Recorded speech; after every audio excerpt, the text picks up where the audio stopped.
Okay, so we're going to read serials file. So I'm going to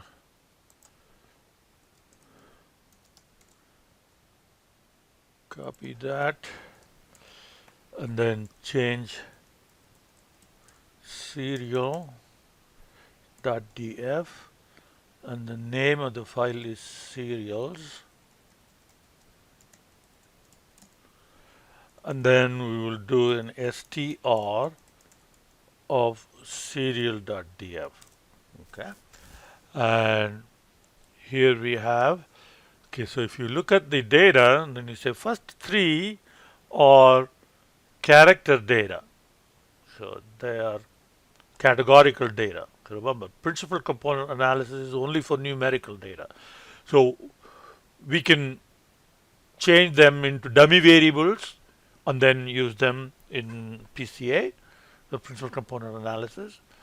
So let's go ahead and leave these three out for now. Okay, but it is important. Maybe it is important because the type of serial may be important for whatever analysis we're going to do. Who the manufacturer is, maybe the brand name of the serial is important. I'm not saying these three are unimportant. Okay, if they are important, they need to be converted into dummy variables and then used in the analysis. But to keep it simple, we're here trying to understand PCA. So let's leave them um, out. Okay? Um, but right now we're going to use only calories and ratings first, and then we will look at the entire data set. So right now we are only going to use number 4 and number 16. Okay, so PR comp, principal component. So that's under stats library, which is part of the base R. Okay, and then we do serial.df.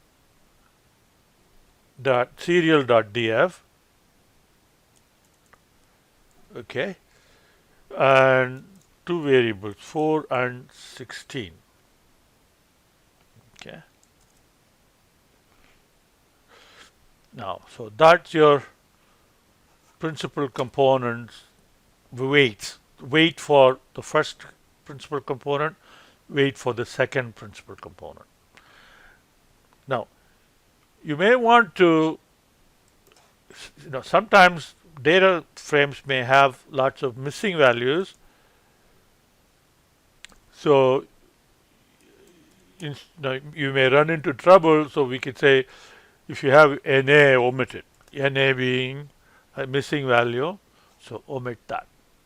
Okay. Now we can capture this into, say, let's call it PCS1. Okay. So then the principal component is captured into PCS1, and then we can say PCS1 and summary PCS1. Okay, so that will generate. So PCS1 gives you that part, and then summary gives you, the standard deviation, proportional variance of the different principal components. So we have the weights and then the principal components themselves. Okay, the summary of principal components themselves. So now we can take these um, weights, okay, and use them. How are we going to use them? Okay, so that's what we're going to look at now. So we have PCA score. Okay, so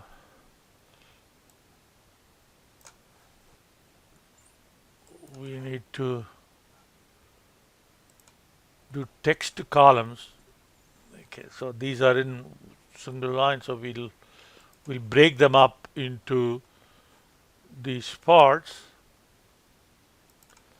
So now we can copy paste that here. So these are the PCA scores, or we can call them PCA weights. So these are the weighted average that we were talking about. These are the weights for the two principal components. Okay, this is the first principal component. These are the weights.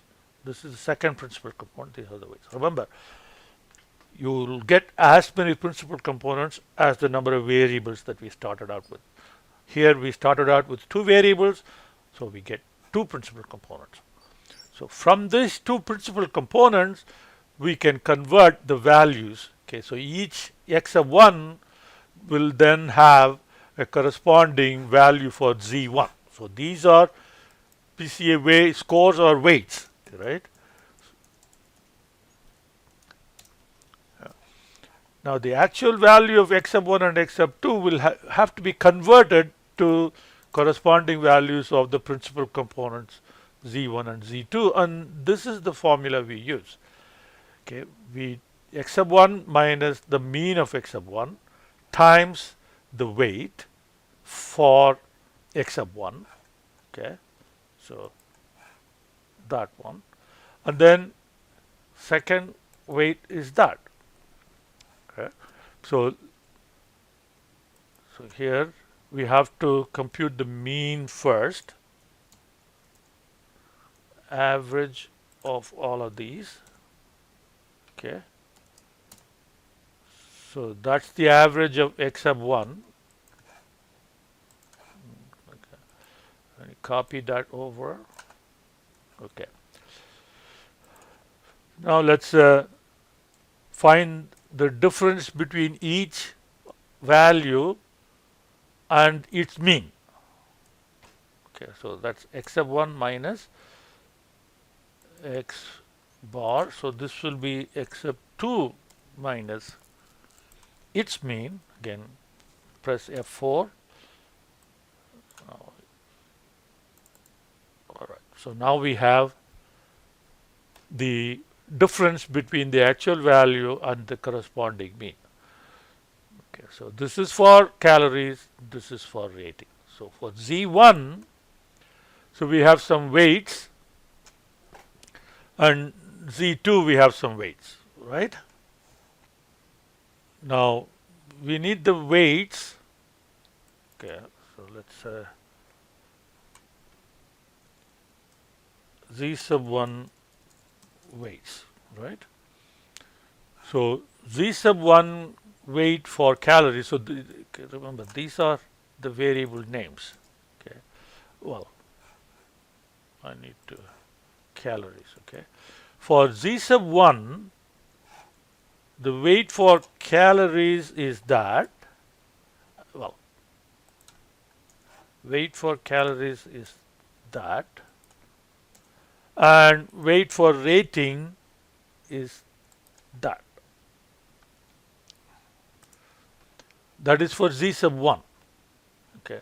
Now we can use these two weights and compute what the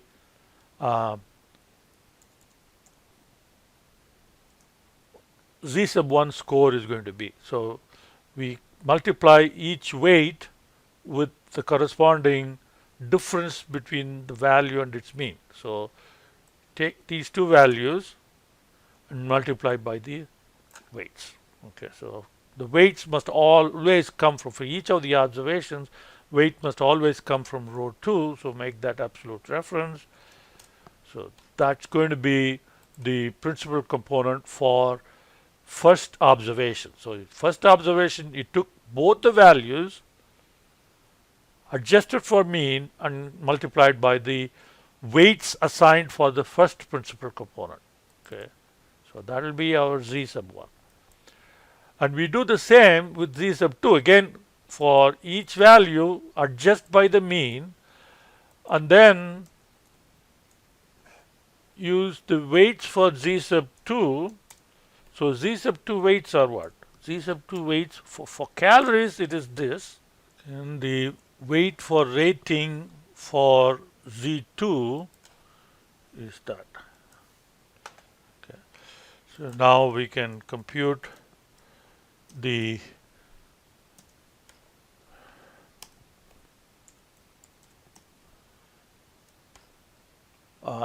weighted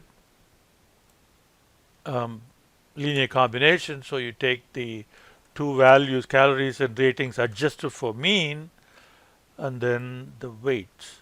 Okay, the weights must always come from this row, so make it absolute reference, and that is the principal component 2. So we have calories and ratings that have been converted into Z sub 1 and Z sub 2. We start with two variables, we end with two principal components. So now we can throw these two out, and if you have to throw these two out and use these two, we have not gained anything. So we have not reduced the dimensionality. We started out with two variables, we end up with two variables. So what's the big deal? Might as well use the original. Well, for that, let's look at the variances. Okay, variance of calories was 379. So let's now look at what the variance of Z sub 1 is. Okay, so it's 498. What about variance of Z sub 2? Okay, now variance of Z sub 2 is 78 compared to 197. So some of the variance is shifted to Z sub 1.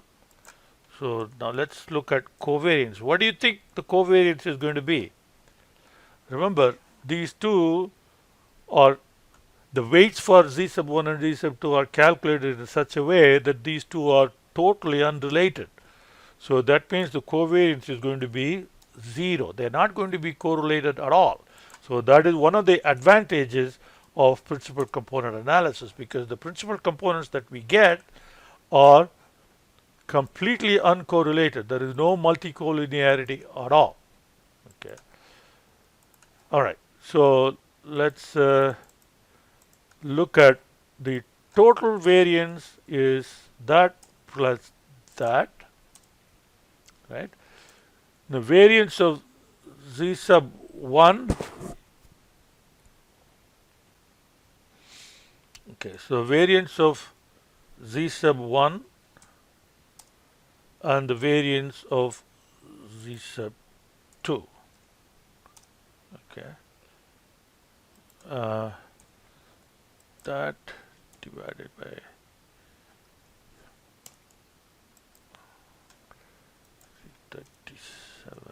okay.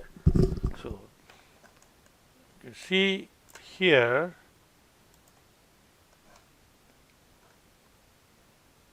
the original variables. Okay, so if you throw out x sub 2, you will only retain 66% of the variance between the two variables.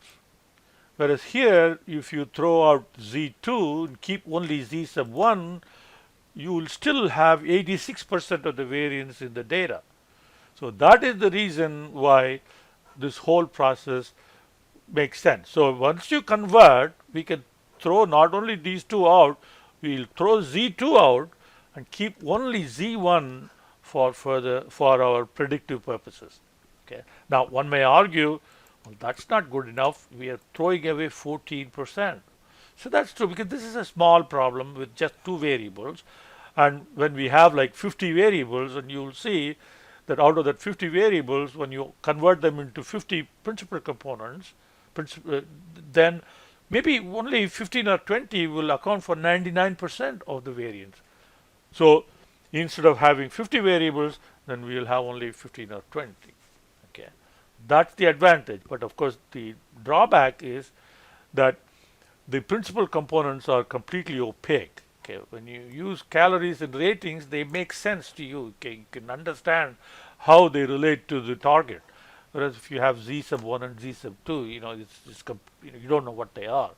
They're just numbers. They're black box numbers. So that's the drawback of principal component analysis. But anyway, we will look at the extended problem in just a minute.